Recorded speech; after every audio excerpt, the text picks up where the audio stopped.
Hey YouTube, this is Southern Purple One, and this is some news you should know. But first, 30 seconds. We have introduced a new product. I will do a full review on this, but it is a huge spotlight. And the purpose of this is a lot of people say, Dave, I don't have night vision.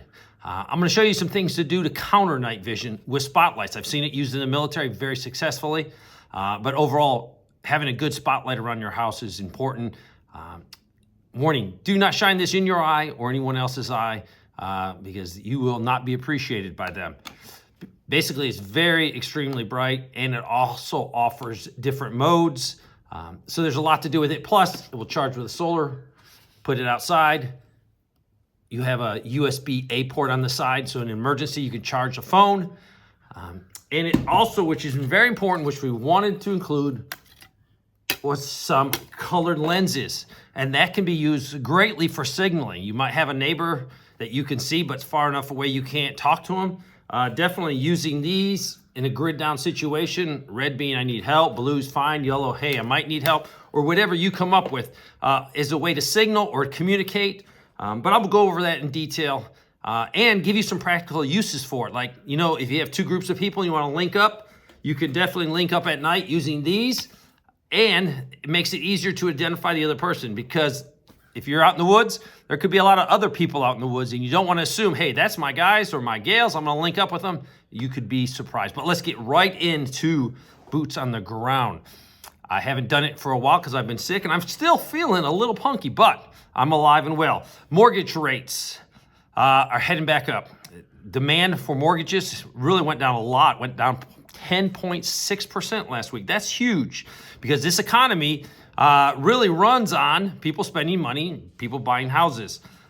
So this is actually not as bad as it was during the 2008 correction, but it's showing a very negative trend.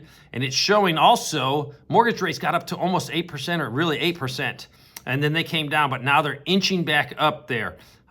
So it's gonna make it more difficult for a person trying to buy a house. The huge amounts of illegal immigrants are crossing the border. I've talked about it on this channel, and you know it is. Right now, they say there's 7.2 million. I've seen 10 million. I've seen higher numbers. But basically, that is a huge percentage of the population in the last year or two that has come into our country. Also, there is reports that the Maine Department of Education is urging their school districts not to buy any more of the electric buses that President Biden has been pushing, using huge taxpayer subsidies. These buses are not all what they cracked up to be, and I've covered it here. You know, when it's cold, they can't use them. You can't use the city buses, and these are school buses. The cost is I think, $345,000 each, and there's a ton of problems with them. So I'm looking at other EV sales, and EV sales are not taking off. So I think the Biden administration has thrown a lot of good taxpayers' money at this project that is not going to really benefit us. I found this figure interesting. The 20 global airlines, they had $33 billion in revenue just from bag fees last year. $33 billion just in bag fees. That's astonishing. So if you do have to fly, it's cheaper if you just do a carry-on. Or use a budget airline. Home foreclosures are definitely up. And this is causing a lot of problems, because a lot of people are not able to pay all their bills. So foreclosures are up. Hopefully it doesn't continue, because it's just another sign of a deepening recession. I don't know if we're officially in a recession, if they're calling it a recession, but I will tell you that things are costing more at the store. In Chicago, the mayor of Chicago, the city worker, or the city officials, the county officials, the state, thought they had a deal. They were going to combine some money, I think $250 million, $250 million, and the city of Chicago was going to throw in $71 million. And this was to take care of all these migrants that are up there. But I guess the mayor of Chicago has pulled out of this. But this is just showing you, this is just city money. And you got county money, you got state money, you got federal money. It is costing the United States government and the taxpayers a fortune taking care of all these people. I also saw a report, and there's been a numerous out that says the national grid, needs huge investments to keep up with demand and to do some repairs. We have not been putting our money into the infrastructure of this country, and it is showing. But they just say in the New England area, they need $1 billion for transmission infrastructure through the year 2050.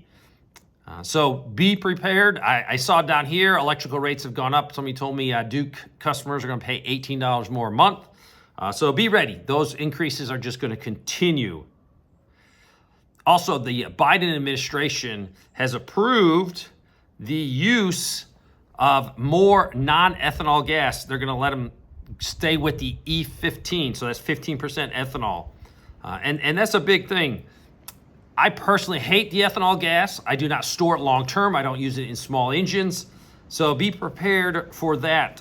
State of Illinois, Iowa, Nebraska, Minnesota, Missouri, Ohio, South Dakota, and Wisconsin will be allowed to use it for more of the years. So do not store that for long term. Even if you put a stable product in it, buy pure gasoline. Also, a lot of rural hospitals in the U.S. are having financial problems. One state in particular is Alabama. There's over a dozen rural hospitals that could be closing. And these service really a lot of poor people. So hopefully they can figure this out. But what's happening is there's a group of people that don't qualify for any government assistance, and they can't get really good insurance. So they're going to the hospital, and last year, $650 million in uncompensated care. And that's, they say, every year. So $650 million these hospitals have to eat. So this is a problem that needs to be addressed. And then compounded by this is millions and millions of more of illegal immigrants coming in that have total access to free care when they walk into any hospital for any type of emergency care. You've probably seen this very sad story about the young lady that was killed. She was in the University of Georgia in Athens. She went jogging. Her friend expected her back at a certain time. She never came back, called the police. They did find her body, and they did arrest an illegal immigrant. So this death is on the hands of all those that promote an open border. Was this person a criminal to come across? I don't know. But I saw some news stories that totally hid the identity of this person.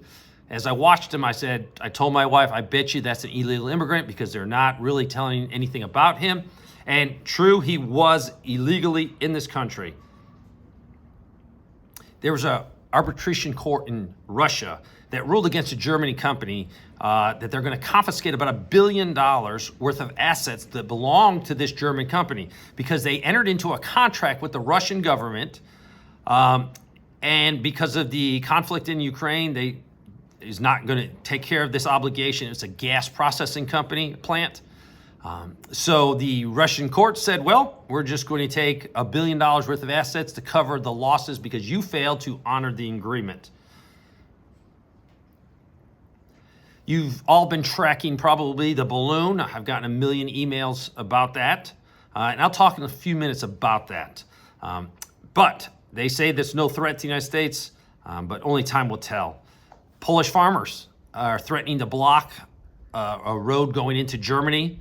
And this is over the European green agenda and all the cuts they have to make, and also because of cheaper imports coming into Poland. So they're going to have a 24-hour blockage.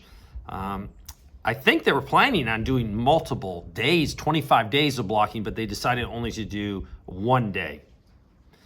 You've probably heard of the two Mississippi Guard pilots that were killed. They were flying an Apache that crashed.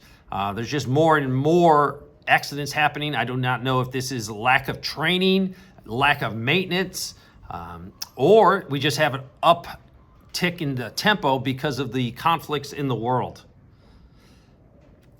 Also want to talk about the Houthis. The Houthis is a ragtag group of militia. You could call them an army.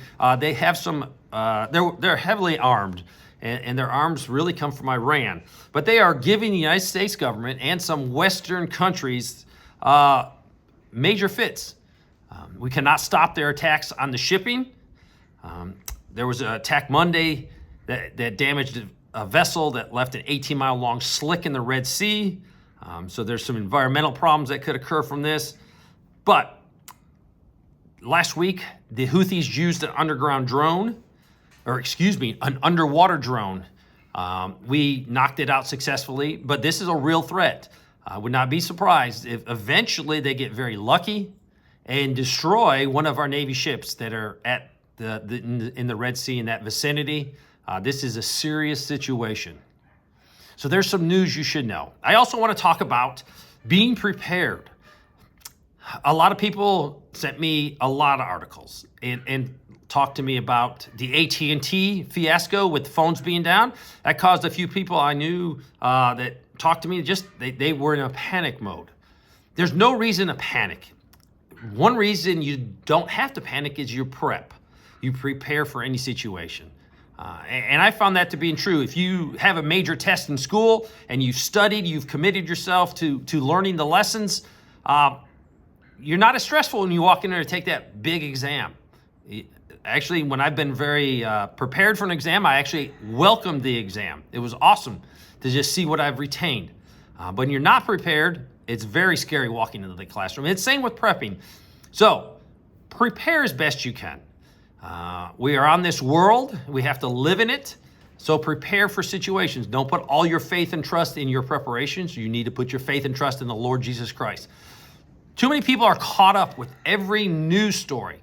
That's terrible. I remember less than 2 years ago, so many YouTubers were saying we're going into a famine. Farmers won't have food in the stores. And I refuted that because I could talk to farmers. There's plenty of food in the fields that are getting harvested.